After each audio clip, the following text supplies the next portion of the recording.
Hello, health champions. Today we're going to talk about the top 10 most harmful foods that people keep eating even though it stops weight loss. And the most harmful foods are, of course, the ones that cause the most disease. But there's this big generalization that we have to overcome, and that is that weight in itself is not dangerous. Obesity is not dangerous. Calories are not dangerous.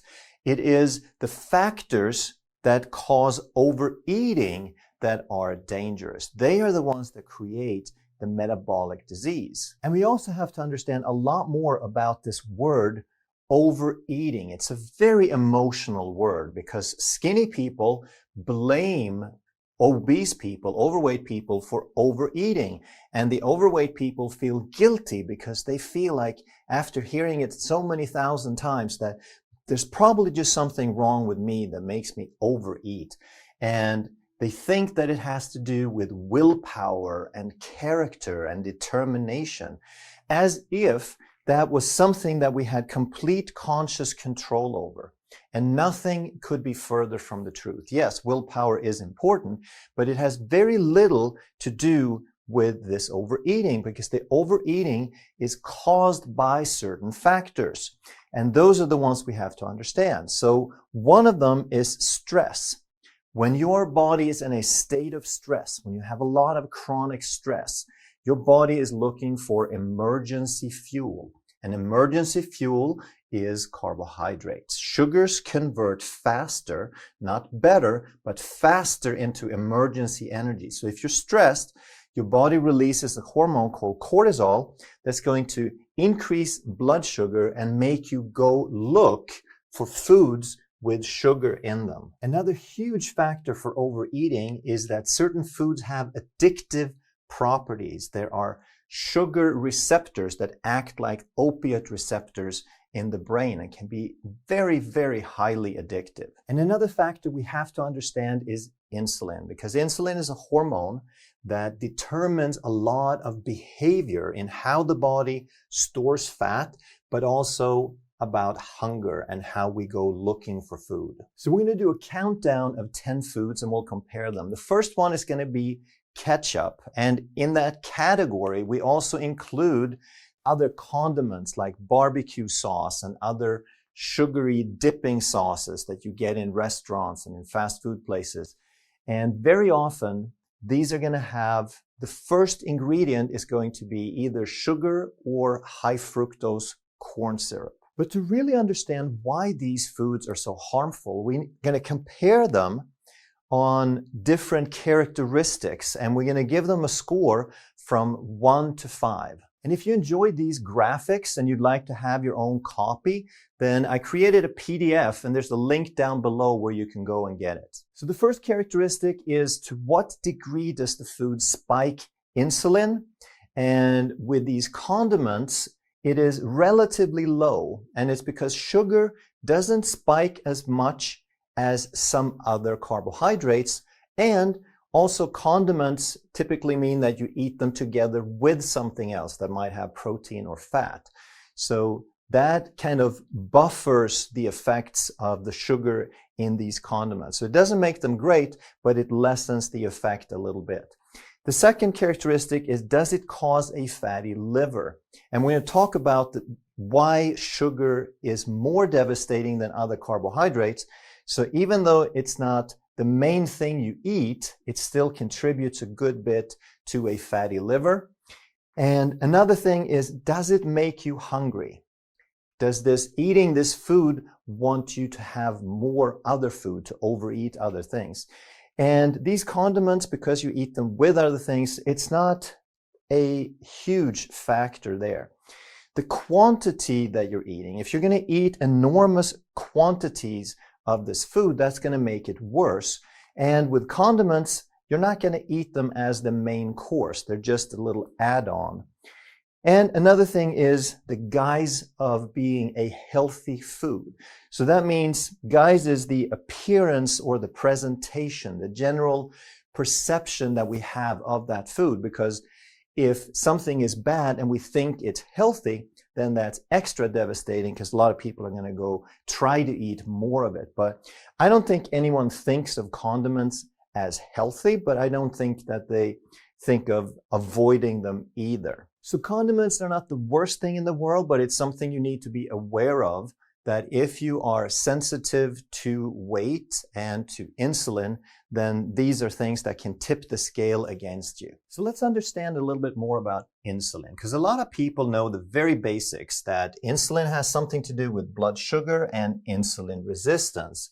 But we really need to grasp these things to see why it's so critical for weight loss. So if we have blood sugar, the body wants to maintain that in a very narrow range, because very high or very low is toxic, it's dangerous, it's an emergency, it can put you into a coma, and it can even kill you. So whenever we eat and the blood sugar goes up, it can't stay that way. The body has to do something about it. So it releases insulin, and the insulin comes up, and it helps guide that glucose out of the bloodstream and into the cell, and then the glucose starts dropping back into a normal, controlled level. So far, so good. But if we eat a lot of carbohydrates and a lot of food and a lot of sugar, processed foods, on a regular basis, many, many times a day, we push this glucose up and we push the insulin up on a regular basis, on a chronic basis. And now we develop insulin resistance. And this leads us into the next step that we need to understand, which is that insulin is a storage hormone. It promotes the production of fat. So if we have a blood vessel here, and the sugar is in the bloodstream, insulin helps it into a cell, and we can store a little bit of the glucose as glycogen. But if we need to store a little bit more and the glycogen stores are full, we have to convert the glucose into fat, and now it gets into a fat cell. So these are fat cells. Here's where we store excess energy for a time where we don't have such plentiful food available, when we don't have an immediate supply of food. And then the idea is we can use this energy and we can break down that fat, we can put it back in the bloodstream and send it out to the other cells of the body. And when insulin is balanced, when we're insulin sensitive, when there's a balance between glucose and insulin, then this works beautifully both ways. We can store and we can break down. But when insulin is high, now it's going to promote, it's going to shift this balance into food storage, into fat storage. So basically, we take out this part. We can't retrieve it anymore. So insulin promotes fat storage and fat building, fat production, and it prevents the usage of fat. So when insulin is balanced, this works both ways. When insulin is high, it's a one-way street. And what do you think your body will do if it needs energy, but it can't get to this stored energy? Then it's going to tell you to go eat more food. And that's exactly what happens. So high insulin makes you hungry. And this is what so many people don't understand. They think it's just character and willpower. It's not. It's about the type of foods that you eat. So in the short term, you don't have control over your behavior. Long term, you can educate yourself and get smarter, and you can choose to eat different foods that don't do this. And that's how you regain control. Because willpower only works so long. If you're really, really hungry, it will make you eat more. And then these are two of the criteria that we looked at on the previous slide that we're going to look at as far as how does the food affect us, because these are the things that lead to, down the road, that lead to the type 2 diabetes and the cardiovascular disease and the stroke and the cancer and the dementia, and the list goes on and on. But it's not the weight, it's not the obesity, it's the factors that make you eat more that lead to these things, that leads to congestion and metabolic disease. Food number 9 is tomato soup. And I don't have anything particular against tomato soup, but it is in a category of foods that sort of could be good if they didn't add all that sugar. And this goes for things like baked beans. Beans are not fantastic for a diabetic, but they're not the worst thing either until you add a lot of sugar. Same thing with yogurt. I eat yogurt all the time, but I don't eat the fruit yogurt, the low fat with tons and tons of sugar that you get in the store. So these are all the foods that could be good if you didn't destroy them with a bunch of sugar. And when we look at all these different characteristics again, they spike insulin quite a bit. They not terribly, because there's still some fat and some protein in here to slow it down, but there's usually a good bit of sugar in there. And they also cause some fatty liver, which we'll talk about in a second. They have quite a bit of making you hungry, and you also tend to eat a good quantity of them. It's not like a condiment where you just have a little bit on the side. But maybe the worst thing about these is that they're considered really, really healthy food. The main perception of people is that this is something you should eat a lot of. This is a healthy food that you should seek out. There's been a lot of talk recently about fatty liver because it's a pandemic, and it used to be only alcoholics would get it, but now it's associated with a big belly and with obesity and insulin resistance. So the first thing we have to understand is, again, some misconceptions that calorie is a calorie. We hear all the time. That is absolutely not true. It's just a measurement of energy, how much energy we can get from something, but it doesn't at all account for the hormone and behavioral responses in the body. And other people think that a carb is a carb, and that's not true either. So what we want to look at is, how do these things affect insulin resistance? And the most basic energy molecule in the world is called glucose. It's a 6-carbon ring, and it looks just like that.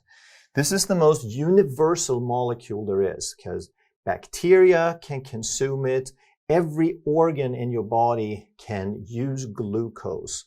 Every single cell creature, every living thing on the planet that moves around can use glucose. And if we make it a little more complicated though, now we have still this 1 6-carbon ring, but we add a 5-carbon ring to it. So this is glucose, this is fructose, and when we link the two together, when there is a link, a bond between them, this becomes sucrose. And now it's a disaccharide as opposed to a monosaccharide. And the difference now is that this fructose molecule, once we break this down, now we have 2 molecules. The glucose goes to raise blood sugar. The fructose doesn't do that. But the fructose is even more devastating because there are 2 things that only the liver can break down in humans, and that is alcohol and fructose.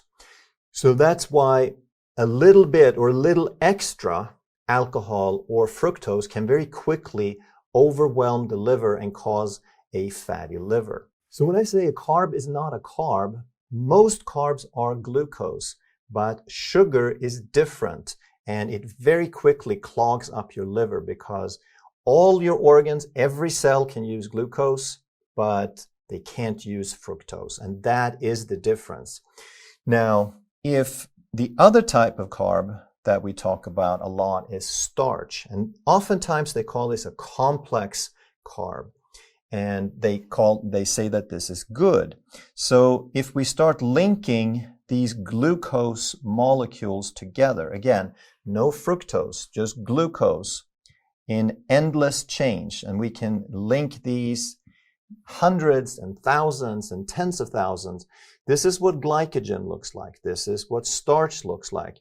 And when we break it down, we get nothing but glucose. And this is why things like rice and bread, raises blood sugar faster than even sugar does. So some people are deceptively tricked by thinking that blood sugar levels is the only thing that matters, and therefore sucrose, white table sugar, or honey or syrup is not that bad, but it is in fact much, much worse because of that fructose. And because the liver is the metabolic hub of the body, it's like the center where everything is regulated. Once we have a fatty liver, once we overwhelm the liver, we have a higher degree of insulin resistance that sort of spreads through the body. And we associate this with different things. So we often see it as a big belly. Other people, it's called an apple shape, and the technical name is central obesity. These are all different names for the same thing, but typically what it means is that underneath that there is a fatty liver a lot of the time, not every time. And also it's called visceral fat, which we know as the bad fat, as the unhealthy. So when we have this apple shape, it's more than just the pounds that we add on. We know that this is more unhealthy, but the reason is that we have elevated levels of insulin and usually cortisol. Harmful food number 8 is fruit. And right about now, I'm going to have a bunch of people yelling at me and leaving comments and saying, you had me until fruit. But hear me out. I'm primarily talking about different versions like canned fruit, where they have processed it, it's much quicker digested, and they have syrup added. I'm talking about fruit juice, which is liquid and doesn't slow down that sugar absorption at all. I'm talking about dried fruit, which is concentrated sugar, and all the different products made from fruit. If you see a package and they promote it and they say, hey, this is for your kids, it's fruits roll-ups, it's fruit this or that, and it's made from fruit, or it's sweetened only with fruit juice, these are abominations. These have nothing to do with fruit anymore. They are concentrated or accelerated forms of sugar. But I also want people to get over the idea of eating more fruits and vegetables like a dogma, because vegetables, non-starchy vegetables, are awesome. Eat more. Eat fruit once in a while. If you're insulin resistant, eat it very sparingly and seasonally. And if we look at how it affects these different characteristics, it's not terrible on insulin because a lot of the sugar, again, is sucrose. It's not the glucose like in bread and grains. It has fructose with it, so the sugar spike is less, but the fatty liver effect is more significant. Now, how does it make you hungry? Very much so, especially if you eat fruit by itself, which I think you should actually, but the thing you be aware of is if you have fruit, then you're going to be hungry very soon thereafter. So the satiety is very poor. The quantity, well, it's very easy to eat a lot of fruit, especially if you get hungry all the time. And here's a problem again, because people have the perception that fruit is a superfood, that it's something, the more you eat of it, the better, which is not the case. Food number 7 is grains. And this includes things like bread, pasta, and rice, as well as cornbread and biscuits. And if we look at these characteristics, then the insulin spike is significant because all of the sugar in grain is glucose. It becomes blood glucose very quickly, even faster than fruit. And as far as fatty liver, it's not so bad. And this is how many cultures, especially in Asia, have eaten grains like rice for their main staple for so long without becoming diabetic. And if you eat it together with other whole foods and you're very active and you don't eat 6 times a day, then you can eat a lot of grains without developing diabetes. However, if you have sugar on top of that, if you're sedentary, now it becomes a huge problem. Does it make you hungry? Well, if you eat it by itself, it's kind of short-lived. If you just have some white rice or just some toast with jam, then you'll be hungry again quite soon. Also, the quantity, it's very easy to eat a lot of this. If you look at bread, most Americans at least, but many modern cultures will eat bread or wheat or grain with every meal throughout the day and every snack throughout the day. So we eat an enormous amount of these grains. And further problem is that we have this perception, it's recommended as something healthy. They call it complex carbohydrates, but just like we explained, it's becoming blood sugar even faster than table sugar. Number 6 is ice cream. And in terms of insulin responses, it's not awful. There's a lot of sugar in there, obviously, but it's lactose and it's sucrose. So the glucose portion is really the only thing that contributes to blood sugar, and it's not the dominant force here. However, when it comes to fatty liver, you don't want to eat a bunch of ice cream because half of the added sugar is fructose, but also when we have an insulin spike at all and we eat fat at the same time, now this insulin spike is going to store both the sugar and the fat. So that's a really bad combination. That's why it's so much worse than the Asian cultures eating rice for all those years, because they didn't eat a ton of fat with it. But if you have an insulin spike and fat at the same time, that's not a good combination. Does it make you hungry? Probably not so much, because it has both fat and protein in there. Furthermore, most people are probably going to eat it as a dessert after a meal. So at that point, you're not going to be all that hungry and you'll stay full for a good while. Does it invite to eat a lot of it? Well, if you eat it as a dessert, maybe not. If you start in on a pint of ice cream, then it's probably not too hard to finish it. So yeah, you could eat quite a bit. As far as people thinking of ice cream as healthy, I would give it like a 2 here on the scale, because I have seen, not most people wouldn't say that it's a health food, but I have seen places where they say that ice cream's good for you because it has protein and calcium and all these good nutrients. So of course, that's not the reason to eat ice cream because it's healthy. Number 5 is cereals. And these are things most people eat for breakfast.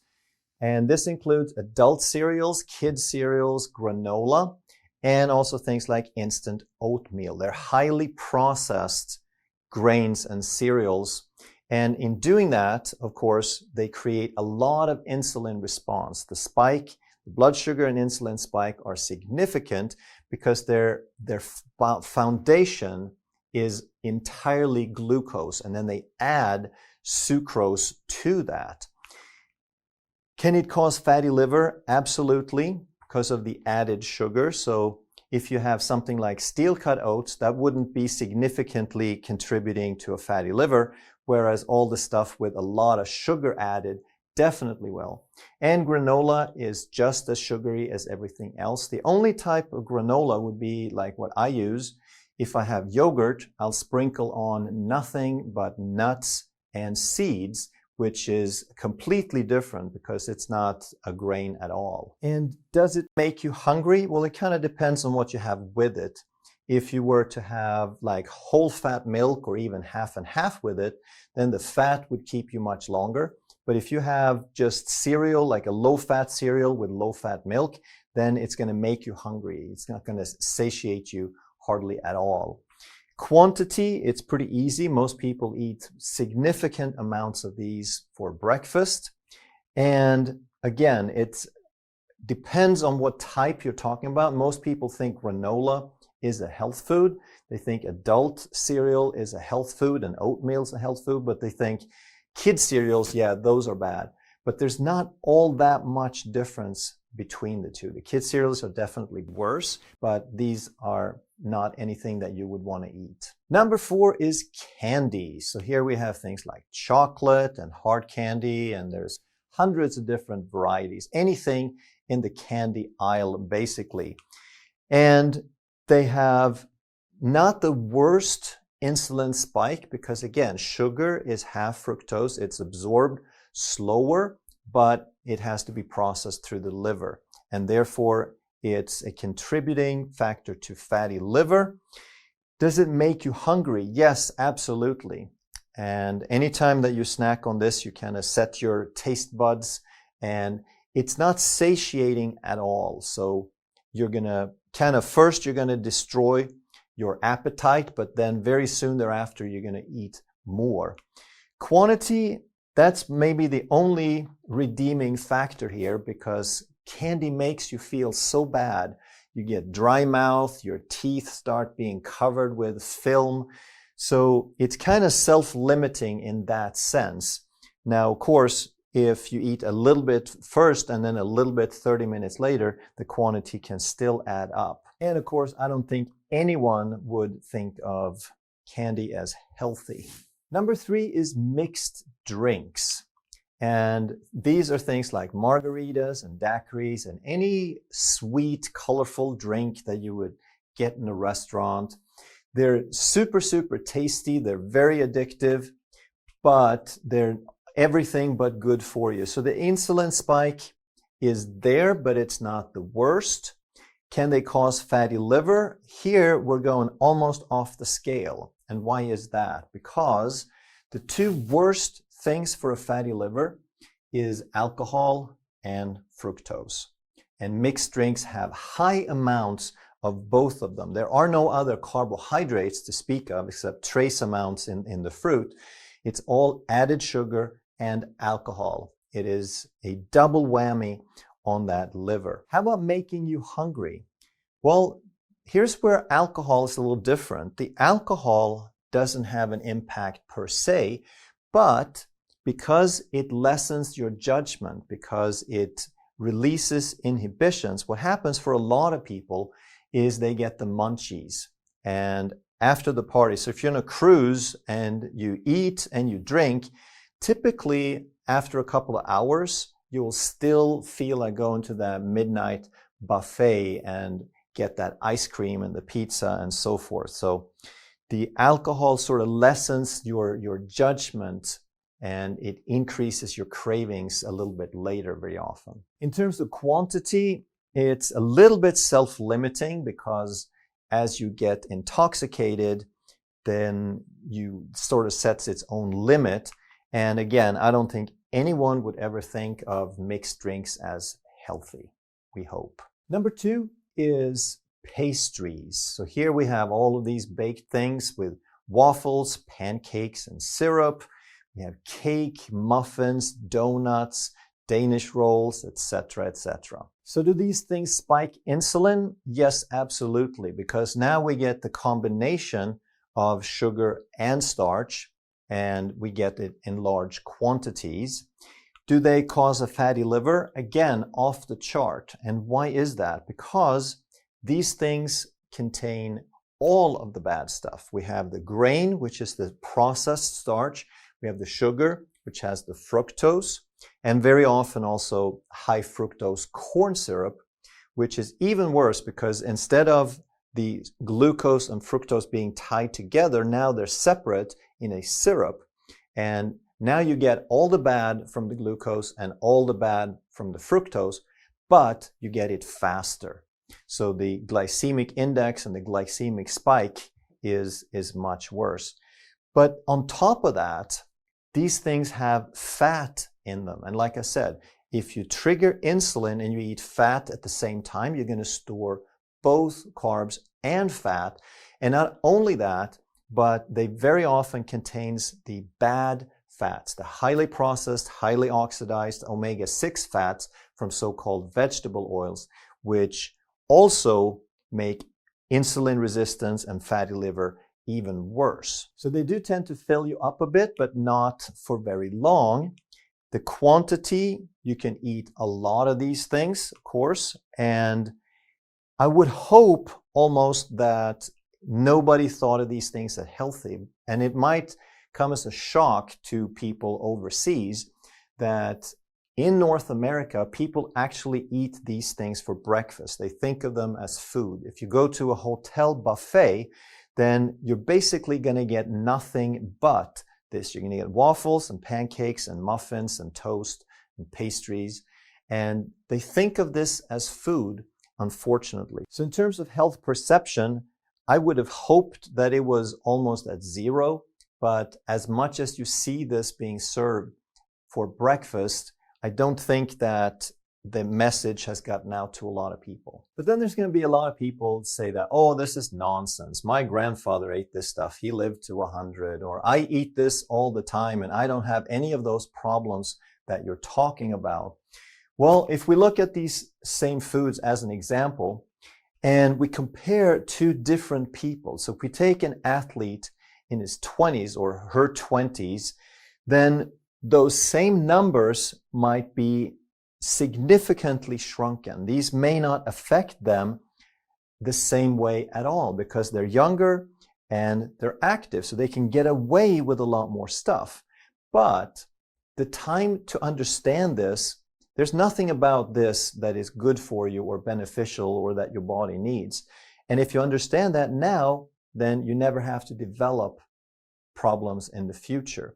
But if you have a minimal effect right now, but you keep eating, then it may just be 20, 30, 40 years before you see all those other problems.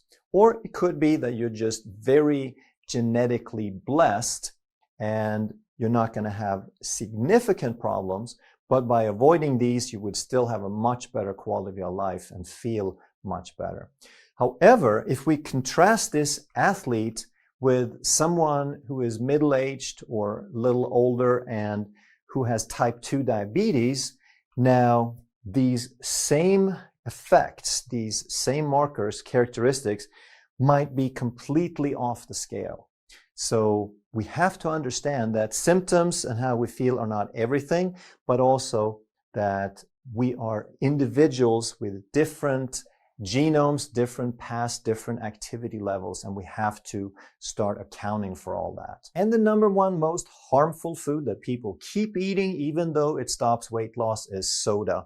And here we have to include other sugary drinks that people don't think about, such as sports drinks and energy drinks. A lot of people, they don't even reflect. They just think, oh, I need my energy, and they get something that has a ton of caffeine and maybe some other chemicals in it, but what they're mostly getting is a bunch of sugar. And other people will go to the coffee shops. You know that there's all these chains developing, and a lot of people say, oh, I don't drink soda. I just have my frappuccino. I just have my cold ice coffee. And they don't realize that that coffee could be the equivalent of 2 cans of Coke, for example. You're getting a tremendous amount of sugar with those. So there are many, many problems with these. Do they spike insulin? Very, very much. The fatty liver cause is off the scale, even though they don't contain a whole lot of fat typically. And the reason I put it all the way up is that people consume so much of these without thinking about it. So soda and the introduction of high fructose corn syrup in the 1980s is probably the single biggest factor in the diabetes epidemic. Do they make you hungry? Yes. And while you're drinking, you're satisfied. You're getting some blood sugar. But if you were to stop drinking it, you're going to be super hungry an hour later. So then what happens is you either eat or you have another drink. Quantity, therefore, is through the roof. And again, I don't think anyone would think of soda and sugary drinks as healthy anymore. At least we can hope.